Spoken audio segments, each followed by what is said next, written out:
പൈഡി. കൃഷ്ണ കൃഷ്ണ ഹരേ. ഉത്തരാഖണ്ഡിലെ നന്ദക്കോട്ട് മലനിരകളിൽ നിന്ന് ഉത്ഭവിച്ച് ഉത്തരാഖണ്ഡ്, ഉത്തർപ്രദേശ് എന്നിവിടങ്ങളിലൂടെ ഒഴുകുന്ന നദിയാണ് സരയൂ. ജയ രാം. രാമജന്മഭൂമിയായ അയോധ്യയിലൂടെ ഒഴുകുന്നത് കൊണ്ട് തന്നെ രാമായണത്തിലെ ഒരു പ്രധാന പശ്ചാത്തലമായി മാറുന്നു സരയൂ. ജയ രാം ശ്രീരാം. രാമാവതാര പര്യവസാനം ഈ നദിയിലായിരുന്നു എന്നത് ഇതിന്റെ പ്രസക്തിയും പുണ്യവും വർദ്ധിപ്പിക്കുന്നു. അനവധി തീർത്ഥാടകർ ഈ നദിയിൽ മുങ്ങി പുണ്യം നേടുന്നു. ജയ രാം ശ്രീരാം. ജയ രാം. ഇന്ന് അയോധ്യയിലെ ഒരു പ്രധാന ആത്മീയ സാംസ്കാരിക കേന്ദ്രമാണ് സരയൂ തടം. ഇവിടുത്തെ പ്രശസ്തമായ സ്നാനഘട്ടങ്ങളുടെ നിരയാണ് രാം കി പൈഡി. പൈഡി എന്നാൽ പടവുകൾ എന്നാണ് അർത്ഥം.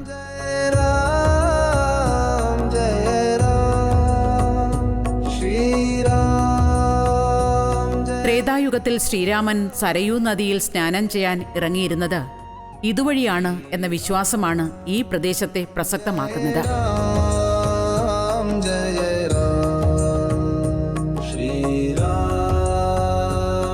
ഏതാണ്ട് 32 സ്നാനഘട്ടങ്ങളാണ് ഇവിടെയുള്ളത്. ഇതിലൂടെ നദിയിലിറങ്ങി സ്നാനം ചെയ്യുന്നത് പുണ്യകരമാണെന്ന വിശ്വാസം നിരവധി തീർത്ഥാടകരെ ഇവിടേക്ക് ആകർഷിക്കുന്നു.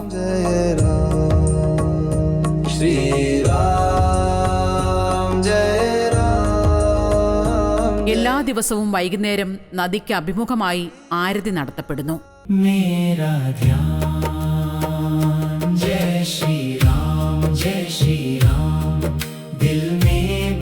അയോധ്യ റെയിൽവേ സ്റ്റേഷനിൽ നിന്ന് 2.5 കിലോമീറ്റർ മാത്രം ദൂരമുള്ള സരയൂ തീരം തീർത്ഥാടന കേന്ദ്രം എന്നതിനപ്പുറം ഒരു വിനോദസഞ്ചാര കേന്ദ്രം കൂടിയായി വികാസം പ്രാപിച്ചിരിക്കുന്നു.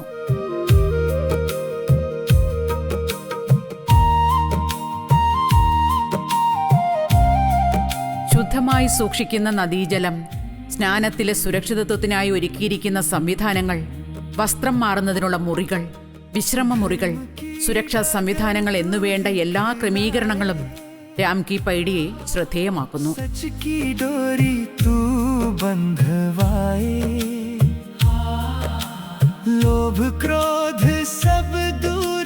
അയോധ്യയിലെ ദീപാവലി ആഘോഷങ്ങൾ ഏറ്റവും ശക്തമായി അരങ്ങേറുന്നത് ഇവിടെയാണ്. നദീതീരം ലക്ഷക്കണക്കിന് ദീപങ്ങളാൽ അലങ്കൃതമാകുന്ന ഈ ഉത്സവം ഗിന്നസ് ബുക്കിൽ ഇടം നേടിക്കഴിഞ്ഞു.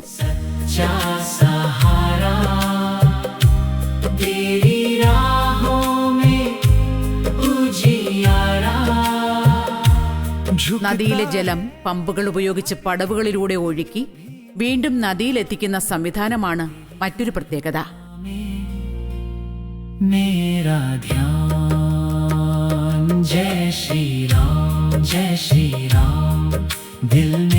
ക്ഷേത്ര ദർശനം ആഗ്രഹിക്കുന്നവർക്ക് സരയൂ സ്നാനത്തിന് ശേഷം സമീപത്തെ രാമക്ഷേത്രങ്ങൾ ദർശിക്കാവുന്നതാണ്.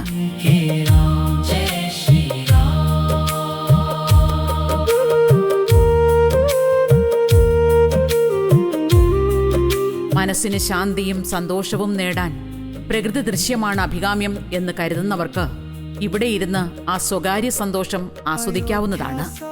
അലങ്കാര കാഴ്ചകളാണ് മനസ്സ് കൊതിക്കുന്നതെങ്കിൽ അതിനും ഇവിടെ സൗകര്യമുണ്ട്. ഒരു നദീതീരം എങ്ങനെ വിശുദ്ധിയോട് പരിരക്ഷിക്കാമെന്ന് രാം കി പൈഡി നമ്മെ ബോധ്യപ്പെടുത്തുന്നു. അതിസങ്കീർണമായ ജീവിതചര്യകളിലൂടെ ധർമ്മസംസ്ഥാപനം നടത്താൻ ത്രേതായുഗത്തിൽ ശ്രീ മഹാവിഷ്ണു സ്വീകരിച്ച രാമശരീരം അലിഞ്ഞു ചേർന്ന ഈ പുണ്യപ്രവാഹം പകരുന്ന ആധ്യാത്മിക വിശുദ്ധി നുകരാൻ ഇവിടെ എത്തുക തന്നെ വേണം.